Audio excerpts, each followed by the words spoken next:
राजकीय कला महाविद्यालय कोटा। ऑनलाइन क्लासेस बीए प्रथम वर्ष। महाकवि भास के द्वारा लिखे गए स्वप्न वासव दत्तम नामक नाटक के पंचम अंक का हम अध्ययन करने जा रहे हैं। अथ पंचमो अंकः ततः प्रविशति पद्मनिका। पांचवां अंक जहाँ प्रारंभ होता है तो मंच पर दिखाया जाता है पद्मनिका आती है और मधुरिका को आवाज़ लगाती है कि हे मधुरिका, तुम कहाँ हो, शीघ्र आओ। पद्मनिका पूछती है कि हे, किस लिए मुझे आवाज़ लगा रही हो, किस लिए बुला रही हो, बताइए मुझे क्या करना है। तो वो बताती है कि तुम्हें नहीं मालूम, महारानी पद्मावती का आज सिर दर्द हो रहा है और तुम्हें जाकर के अवंतिका को अर्थात वासवदत्ता को बुला कर के लाना है, जो उनके पास बैठ कर के उन्हें विभिन्न कथाएं सुनाएंगी जो सुनने में मधुर होंगी और जो पद्मावती महारानी हैं उनका ध्यान अपनी शीर्ष वेदना से हट कर के कथाओं की ओर उन्मुख हो जाएगा, तो उन्हें सिर दर्द इतना महसूस नहीं होगा। वो कहती है ठीक है, मैं बुला करके लाती हूँ, मुझे ये बताइए कि राजकुमारी जी की शैया कहाँ लगाई गई है। पद्मनिका कहती है हे मधुरिका, उनके लिए समुद्र गृह में शैया बिछाई गई है, जहाँ शीतलता है और जिसके कारण उन्हें आराम मिलेगा। वो कहती है ठीक है। पद्मनिका पूछती है कुत्र इदानीम आर्य वसंतकम पश्यामि, कि मैं इस समय आर्य वसंतक को कहाँ देखूंगी, क्योंकि उनको भी सूचना देनी है कि वो जाकर के महाराज को बता दें कि महारानी पद्मावती शीर्ष वेदना से पीड़ित हैं। ततः प्रविशति विदूषक है, उसी समय मंच पर विदूषक को भी दिखाया जाता है और वो कहता है, पद्मिनिका उसे बताती है कि हे वसंतक, जाकर आप महाराज को सूचना कर दें कि राजकुमारी पद्मावती शीर्ष वेदना से पीड़ित हैं, वे शीघ्र ही समुद्र गृह में उनके पास आ जाएं। वो कहता है ठीक है, मैं उन्हें सूचित करे देता हूँ। ततः प्रविशति राजा, उसके उपरांत राजा का प्रवेश मंच पर होता है। राजा कहता है श्लाघ्याम अवंति नृपतेः सदृशीं तनुजां कालक्रमेण पुनरागत दार भारः लावाणके हुतवहेन ऋतांग यष्टिं ताम पद्मिनीं हिम हताम इव चिंतयामि। श्लाघ्याम अवंति नृपतेः सदृशीं तनुजां। श्लाघ्याम जो प्रशंसनीय हैं, जो श्रेष्ठ हैं, ऐसे अवंती राज की जो पुत्री है वह भी उन्हीं के अनुरूप गुणों से युक्त हैं।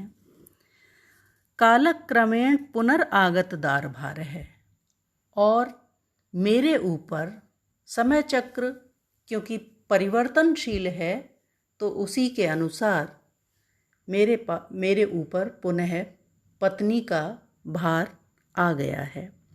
लावाण के हुतवहेन ऋतांग यष्टिम, लावाणक नामक गांव में हुतवहेन अग्नि के द्वारा, ऋत अंग यष्टिम जिसकी अंग यष्टि, जिसके शरीर को, जिसकी काया को नष्ट कर दिया गया था, ताम पद्मिनीम हिम हताम इव चिंत्यामि। ताम पद्मिनीम, उस वासवदत्ता को ऐसी पद्मिनी के समान, ऐसी कमलिनी के समान जिसको हिम के द्वारा हताम नष्ट कर दिया गया हो, ऐसा सोचता हूँ। अर्थात वासवदत्ता जिसे कि लावणक नामक गांव में अग्नि के द्वारा जला दिया गया था, इस समय मैं उसको हिमहताम, हिम के द्वारा जिसको नष्ट कर दिया गया हो, इस प्रकार की, अर्थात जिस कमलिनी को पाला मार गया हो, इस प्रकार की सी देख रहा हूँ। राजा पुनः कहता है, भो कष्टम। इस समय पद्मावती भी उसी प्रकार की दशा को प्राप्त हो गई, अर्थात वह भी अस्वस्थ हो गई, बीमार हो गई। रूप श्रिया समुदितां गुणतश्च युक्तां लब्ध्वा प्रियां मम तु मंद इवाद्य शोकः पूर्वा अभिघात सरुजो अप्य अनुभूत दुःखः पद्मावतीम् अपि तथैव समर्थयामि अथ कस्मिन् प्रदेशे वर्तते पद्मावती। रूप रूपवान है, रूपवती है, श्रिया ऐश्वर्य से संपन्न है, संपत्ति से युक्त है, और गुणतश्च युक्ताम, गुणों से भी युक्त है। रूप, श्री और गुण सभी से वह संपन्न है। ऐसी लब्ध्वा प्रियाम, पद्मावती के रूप में प्रिया को प्राप्त करके, मम तु मंद इव अद्य शोक है, वासवदत्ता से अलग होने का जो मेरा दुख था, वासवदत्ता के वियोगजन्य दुख को मेरा वह दुख अब कुछ कम सा हो गया था। क्यों? क्योंकि मुझे पद्मावती के रूप में रूप, श्री और गुणों से युक्त पत्नी की प्राप्ति हो गई थी, तो मैं वासवदत्ता के वियोग को कुछ भूल चला था। पूर्वा अभिघात, जिसका मन पहले के अभिघात से, आघात से सरुजय पीड़ित है, ऐसा अनुभूत दुख है।